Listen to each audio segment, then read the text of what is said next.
हरे कृष्णा। एक बार द्रोणाचार्य उनके शिष्य कौरव और पांडव इनको धनुर्विद्या सिखाना चाहते थे। मतलब धनुर्विद्या उन्होंने सिखा दिया था, उसकी परीक्षा वो करना चाहते थे।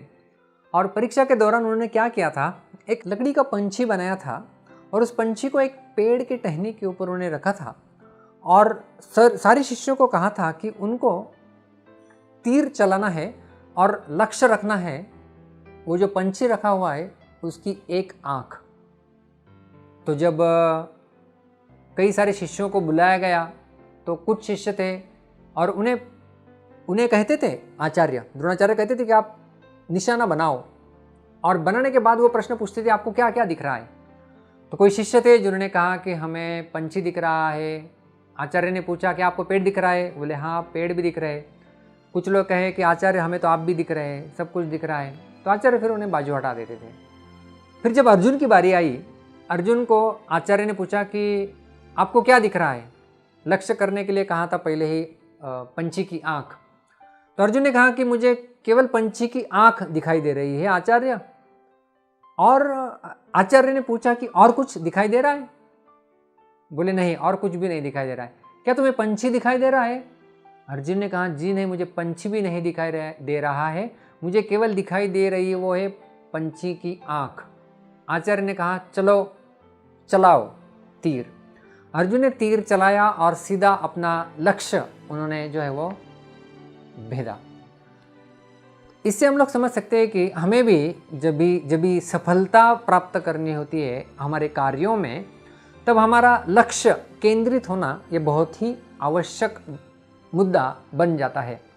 और आजकल की इस 21वीं सदी में हमें पता है कि लक्ष्य केंद्रित करने में कई सारे अवरोध होते हैं।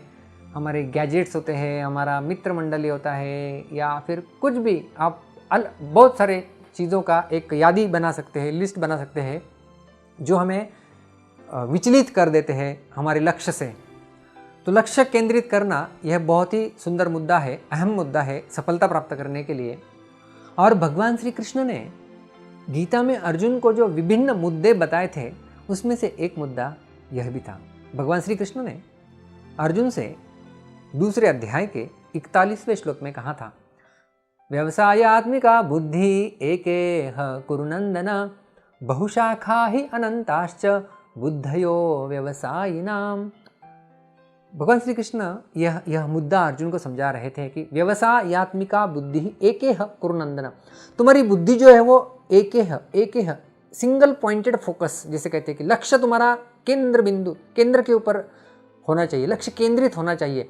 यदि लक्ष्य विचलित रहा तो वो उदाहरण इस्तेमाल करते हैं, बहुशाखा ही अनंताश्च बुद्धयो अव्यवसायिनाम, कि यदि तुम्हारा लक्ष्य केंद्रित नहीं है तो इस प्रकार से जैसे वृक्ष है उसकी अलग अलग शाखाएं होती है, तो इस प्रकार से तुम्हारा लक्ष्य की अलग अलग शाखाएं होंगी और अव्यवसायिनाम, तुम्हारा लक्ष्य केंद्रित नहीं रहेगा तो तुम्हारा लक्ष्य कहीं अलग अलग जगह पर जाएगा।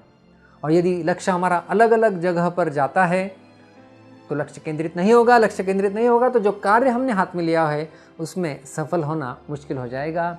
ये तो मैंने आपको 5000 वर्ष पुरानी एक कहानी बताई जिसमें अर्जुन ने लक्ष्य केंद्रित किया था। वैसे ही मैं एक अद्ययावत उदाहरण आपको बताना चाहता हूँ कि एक ऐसा व्यक्ति जिसने लक्ष्य के ऊपर केंद्र रखा, लक्ष्य केंद्रित था उनका, और वो सफलता प्राप्त किए गए। ये एक ऐसे व्यक्ति है जिनका नाम पूरे विश्व के 100 अमीर लोगों की जो यादी है उसमें उनका नाम दर्ज है। आप सब लोग जानते होंगे गेम ऑफ थ्रोन्स HBO का एक ब्लॉकबस्टर टीवी सीरियल है। उसके लेखक वो है George R.R. Martin. George R.R. Martin इन्होंने 1991 से लेके कुछ इस प्रकार से फिक्शन लिखना प्रारंभ किया। सबसे पहले उन्होंने एक किताबों की सीरीज लिखी हुई, उसका शीर्षक है the song of ice and fire, और उसमें से एक किताब है गेम ऑफ थ्रोन्स। तो ये बहुत ही ब्लॉकबस्टर बन गया, लाखों लोग उसको देखते हैं, करोड़ों तो उनके फैन फॉलोअर्स है। लेकिन जब उन्हें पूछा गया कि आपकी सफलता का राज क्या है, तो उन्होंने केवल 2 शब्द बताए, वो है फोकस एंड कंसिस्टेंसी। लक्ष्य के ऊपर केंद्रित रहना और सातत्यपूर्वक उस चीज़ को करते रहना। और आप विश्वास नहीं करेंगे, जॉर्ज आर मार्टिन वो एक ऐसा कंप्यूटर इस्तेमाल करते हैं जिसमें पुराने ज़माने में आने वाला वर्डप्रेस 4 यह जो है वो प्रोग्राम वो यूज़ करते हैं। उनका कंप्यूटर इंटरनेट को सपोर्ट नहीं करता है। जॉर्ज आर मार्टिन कोई भी सोशल मीडिया का इस्तेमाल नहीं करते हैं। वो तो न तो फेसबुक पे है, न ट्विटर पे है, न इंस्टाग्राम पे, कहाँ पर भी उनका अस्तित्व आपको नहीं मिलेगा। तो जॉर्ज आर मार्टिन इस प्रकार का कंप्यूटर इस्तेमाल करते हैं जो इंटरनेट को भी सपोर्ट नहीं करता। वो इंटरनेट यूज़ नहीं करते क्योंकि उनका मानना है कि यह सारे मेरे लक्ष्य से मुझे विचलित करने वाली वस्तुएं हैं। और उनका नाम दर्ज है विश्व के 100 अमीर लोगों की यादी में। तो यदि हम में से भी कोई होंगे जो प्रसिद्ध बनना चाहते हैं, हमें लगता है कि ये सोशल मीडिया इसके ऊपर तो हमारा अस्तित्व होना ही चाहिए यदि हमें सफल बनना है। मैं तो ये नहीं कर रहा हूँ कि हमें इसका इस्तेमाल या प्रयोग नहीं करना चाहिए, मैं खुद भी इसका इस्तेमाल करता हूँ।